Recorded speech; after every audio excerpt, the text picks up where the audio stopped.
ओम नमः शिवाय। श्री शिव महापुराण विधेश्वर संहिता 13वां अध्याय। ऋषिगण बोले, हे सूत जी, अब आप शीघ्र ही हमें वह सदाचार सुनाइए जिससे विद्वान पुरुष पुण्य लोकों पर विजय प्राप्त कर लेता है। स्वर्ग प्रदान करने वाले धर्ममय आचारों तथा नरक का कष्ट देने वाले अधर्ममय आचारों का भी वर्णन कीजिए।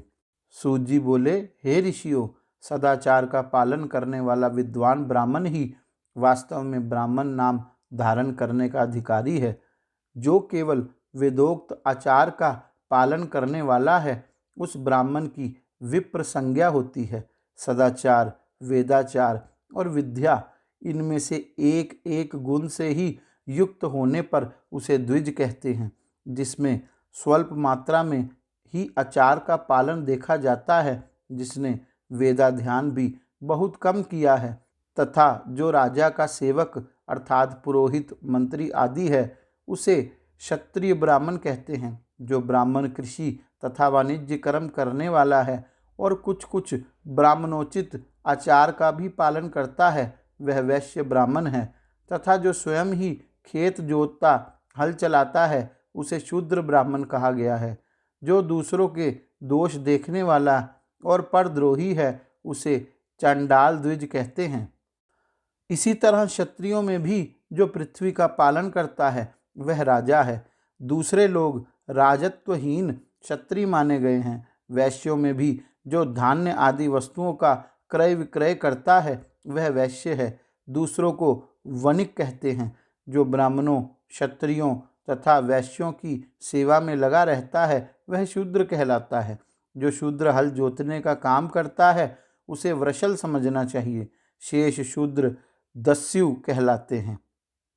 इन सभी वर्णों के मनुष्यों को चाहिए कि वह ऊषः काल में उठकर पूर्वाभिमुख हो। सबसे पहले देवताओं का, फिर धर्म का, पुनः अर्थ का, तदंतर उसकी प्राप्ति के लिए उठाए जाने वाले कलेशों का तथा आय और व्यय का भी चिंतन करे। प्रातःकाल उठकर पूर्व, अग्नि, कोण, दक्षिण आदि 8 दिशाओं की ओर मुख करके बैठने पर क्रमशः आयु, द्वेष, मरण, पाप, भाग्य, व्याधि, पुष्टि और शक्ति प्राप्त होती है। रात के पिछले पहर को उषः काल जानना चाहिए। उस अंतिम पहर का जो आधा या मध्य भाग है, उसे संधि कहते हैं। उस संधि काल में उठकर द्विज को मलमूत्र आदि का त्याग करना चाहिए। घर से दूर जाकर बाहर से अपने शरीर को ढके रहकर दिन में उत्तराभिमुख बैठकर मलमूत्र का त्याग करें। यदि उत्तराभिमुख बैठने में कोई रुकावट हो तो दूसरी दिशा की ओर मुख करके बैठे। जल, अग्नि, ब्राह्मण आदि तथा देवताओं का सामना बचाकर बैठें। बाएं हाथ से उपस्थ को ढककर तथा दाहिने हाथ में मुख को ढककर मल त्याग करें और उठने पर उस मल को ना देखें। तदंतर जलाशय से बाहर निकाले हुए जल से ही गुदा की शांति करें, अथवा देवताओं, पितरों तथा ऋषियों के तीर्थ में उतरे बिना ही प्राप्त हुए जल से शुद्धि करनी चाहिए। गुदा में 7, 5 या 3 बार मिट्टी से उसे धोकर शुद्ध करें। लिंग में ककोड़े के फल के बराबर मिट्टी लेकर लगाएं और उसे धो दें। परंतु गुदा में लगाने के लिए एक पसर मिट्टी की आवश्यकता होती है। लिंग और गुदा की शांति के पश्चात उठकर अन्यत्र जाएं और हाथ पैरों की शुद्धि करके 8 बार कुल्ला करें। जिस किसी वृक्ष के पत्ते से अथवा उसके पत्तल से, काष्ठ से जल के बाहर दातुन करना चाहिए। उस समय तर्जनी अंगुली का उपयोग ना करें।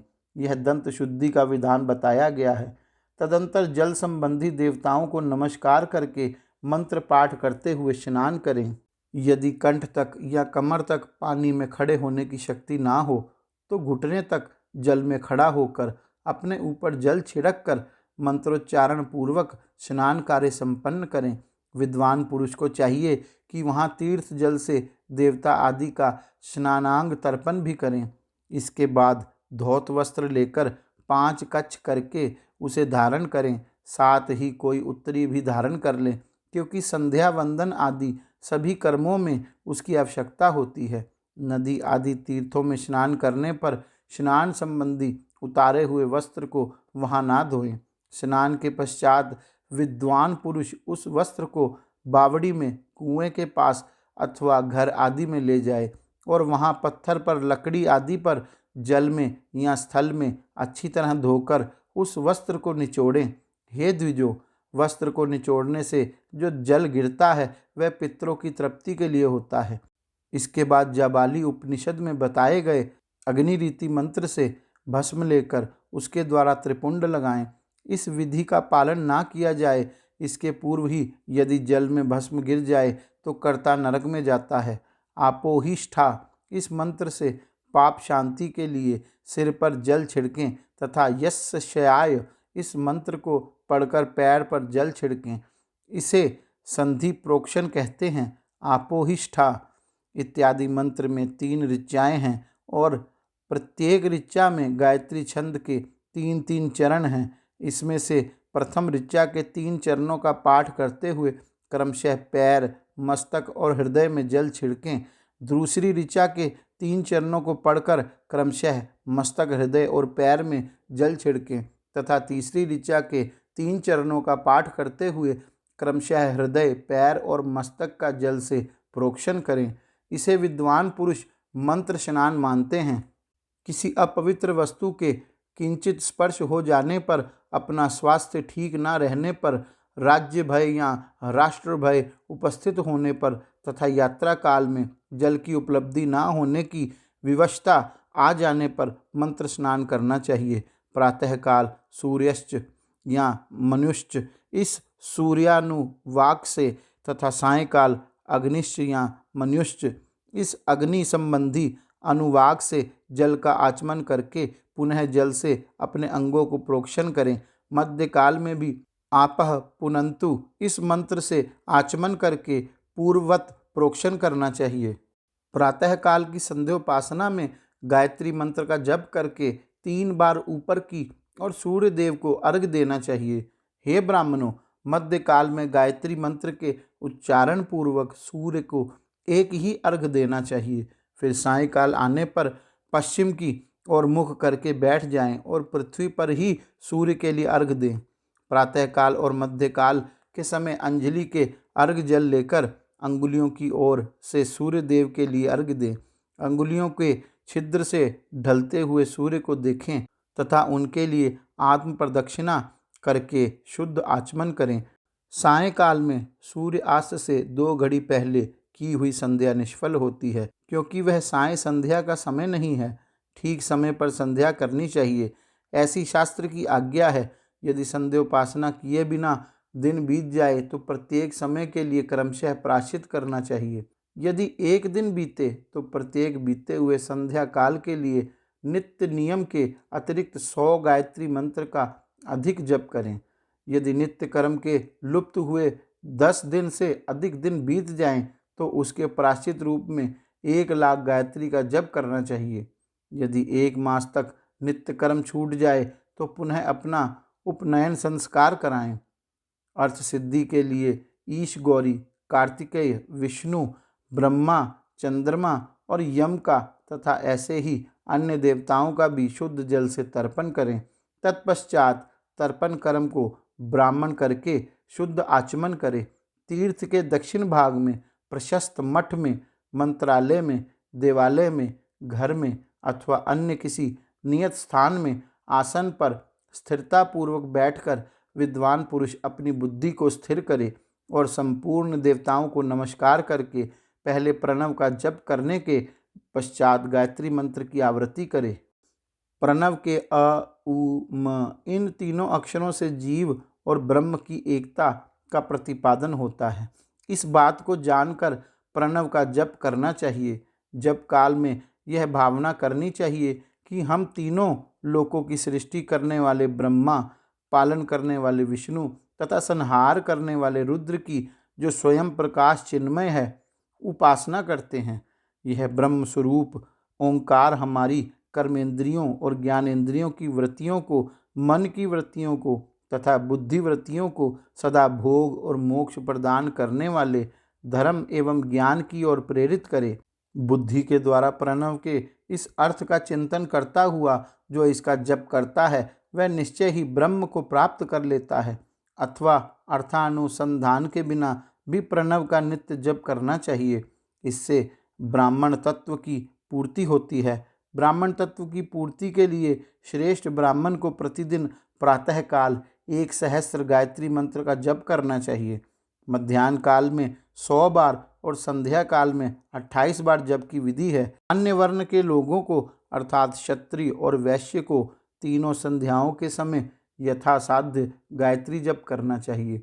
इनमें मूलाधार से लेकर सहस्त्रार तक 6 स्थानों में क्रमशः विद्येश्वर, ब्रह्मा, विष्णु, ईश, जीवात्मा और परमेश्वर स्थित हैं।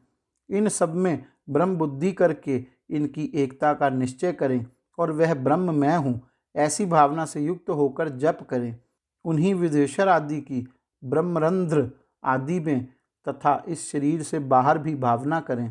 महत्व तत्व लेकर पंचभूत पर्यंत तत्वों से बना हुआ जो शरीर है, ऐसे सहस्त्रों शरीरों का एक एक अजपा गायत्री के जप से एक एक के क्रम से अतिक्रमण करके जीव को धीरे धीरे परमात्मा से संयुक्त करें।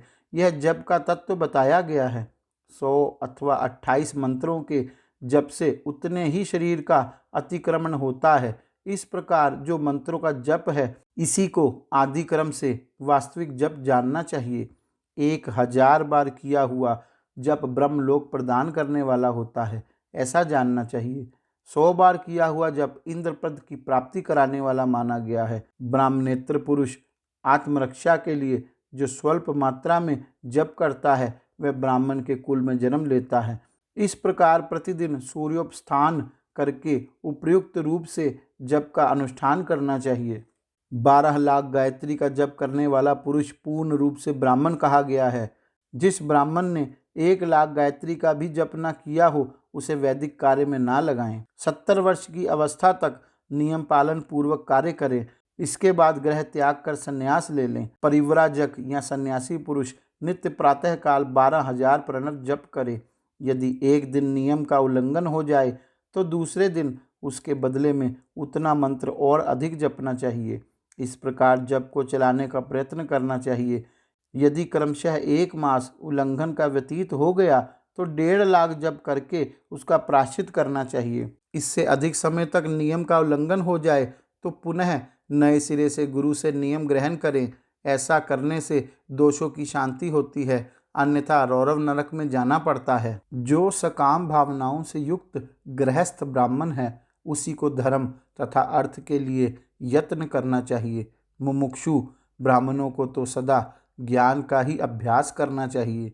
धर्म से अर्थ की प्राप्ति होती है, अर्थ से भोग सुलभ होता है और उस भोग से वैराग्य की प्राप्ति होती है। धर्म पूर्वक उपार्जित धन से जो भोग प्राप्त होता है उससे एक दिन अवश्य वैराग्य का उदय होता है। धर्म के विपरीत अधर्म से उपार्जित धन के द्वारा जो भोग प्राप्त होता है उससे भोगों के प्रति आसक्ति उत्पन्न होती है। धर्म 2 प्रकार का कहा गया है, द्रव्य के द्वारा संपादित होने वाला और शरीर से किया जाने वाला। द्रव्य धर्म यज्ञ आदि के रूप में और शरीर धर्म तीर्थ स्नान आदि के रूप में पाए जाते हैं। मनुष्य धर्म से धन पाता है, तपस्या से उसे दिव्य रूप की प्राप्ति होती है। कामनाओं का त्याग करने वाले पुरुष के अंतःकरण की शुद्धि होती है, उस शुद्धि से ज्ञान का उदय होता है, इसमें संशय नहीं है। सतयुग आदि में तप को ही प्रशस्त कहा गया है, किंतु कलयुग में द्रव्य साध्य धर्म अच्छा माना गया है। सतयुग में ध्यान से, त्रेता में तपस्या से और द्वापर में यज्ञ करने से ज्ञान की सिद्धि होती है, परंतु कलयुग में प्रतिमा की पूजा से ज्ञान लाभ होता है। जिसका जैसा पुण्य या पाप होता है उसे वैसा ही फल प्राप्त होता है। द्रव्य देह अथवा अंग में न्यूनता, वृद्धि अथवा क्षय आदि के रूप में वह फल प्रकट होता है। अधर्म हिंसा दुख रूप है और धर्म सुख रूप है। मनुष्य अधर्म से दुख पाता है और धर्म से सुख एवं अभ्युदय का भागी होता है। दुराचार से दुख प्राप्त होता है और सदाचार से सुख। अतः भोग और मोक्ष की सिद्धि के लिए धर्म का उपार्जन करना चाहिए। जिसके घर में कम से कम 4 मनुष्य हैं, ऐसे कुटुंबी ब्राह्मण को जो 100 वर्ष के लिए जीविका देता है, उसके लिए वह दान ब्रह्मलोक की प्राप्ति कराने वाला होता है। 1000 चंद्रायन व्रत का अनुष्ठान ब्रह्मलोकदायक माना गया है। जो क्षत्रिय 1000 कुटुंबों को जीविका और आवास देता है, उसका वह कर्म इंद्रलोक की प्राप्ति कराने वाला होता है, और 10,000 कुटुंबों को दिया हुआ आश्रय ब्रह्मलोक प्रदान करता है। दाता पुरुष जिस देवता के उद्देश्य से दान करता है, अर्थात वह दान के द्वारा जिस देवता को प्रसन्न करना चाहता है, उसी का लोक उसे प्राप्त होता है। ऐसा वेद वेत्ता पुरुष कहते हैं।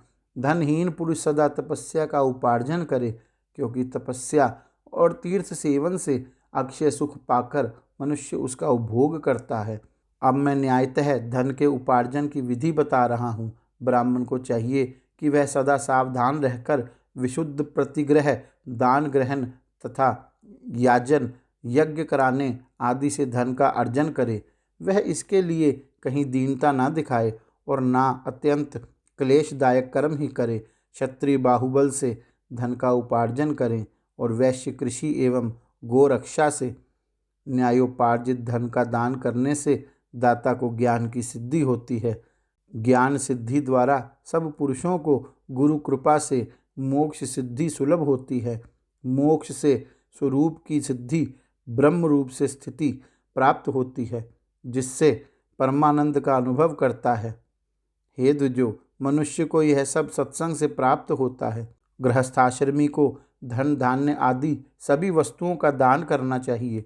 अपना हित चाहने वाले गृहस्थ को जिस काल में जो फल आदि धान्य आदि वस्तुएं उत्पन्न होती हैं, उन्हें ब्राह्मणों को दान करना चाहिए। वह तृषा निवृत्ति के लिए, जल तथा सुधा रूपी रोग की शांति के लिए सदा अन्न दान करे। खेत, धान्य, कच्चा अन्न तथा भक्ष्य, भोज्य, लेह्य और चोष्य, ये 4 प्रकार के सिद्ध अन्न दान करने चाहिए, जिसके अन्न को खाकर मनुष्य जब तक कथा श्रवण आदि सत्कर्म का पालन करता है, उतने समय तक उसके लिए हुए पुण्य फल का आधा भाग दाता को मिल जाता है। इसमें संशय नहीं है। दान लेने वाला पुरुष दान में प्राप्त हुई वस्तु का दान तथा तपस्या करके अपने प्रतिग्रह जनित पाप की शुद्धि करे, अन्यथा उसे रौरव नरक में गिरना पड़ता है। अपने धन के 3 भाग करे, एक भाग धर्म के लिए, दूसरा भाग वृद्धि के लिए तथा तीसरा भाग अपने उपभोग के लिए। नित्य, नैमित्तिक और काम्य, ये तीनों प्रकार के कर्म धर्मार्थ रखे हुए धन से करे। साधक को चाहिए कि वह वृद्धि के लिए रखे हुए धन से ऐसा व्यापार करे जिससे उस धन की वृद्धि हो, तथा उपभोग के लिए रक्षित धन से हितकारक, परिमित एवं पवित्र भोग भोगे। खेती से पैदा किए हुए धन का 10वां अंश दान कर दें, इससे पाप की शुद्धि होती है। शेष धन से धर्म वृद्धि एवं उपभोग करे, अन्यथा वह रौरव नरक में पड़ता है, अथवा उसकी बुद्धि पाप से परिपूर्ण हो जाती है, या खेती ही चौपट हो जाती है। वृद्धि के लिए किए गए व्यापार में प्राप्त हुए धन का 6ठा भाग दान कर दें। श्रेष्ठ ब्राह्मणों को दान में प्राप्त हुए शुद्ध पदार्थों का 1/4 दान कर देना चाहिए। उन्हें अकस्मात प्राप्त हुए धन का तो आधा भाग दान कर ही देना चाहिए। असत प्रतिग्रह में प्राप्त संपूर्ण पदार्थों को समुद्र में फेंक देना चाहिए। अपने भोग की समृद्धि के लिए ब्राह्मणों को बुलाकर दान करना चाहिए। किसी के द्वारा याचना करने पर भी अपनी शक्ति के अनुसार सदैव ही सब कुछ देना चाहिए। यदि मांगे जाने पर वह पदार्थ ना दिया जाए तो दूसरे जन्म में वह ऋण चुकाना पड़ता है। विद्वान को चाहिए कि वह दूसरों के दोषों का वर्णन ना करे।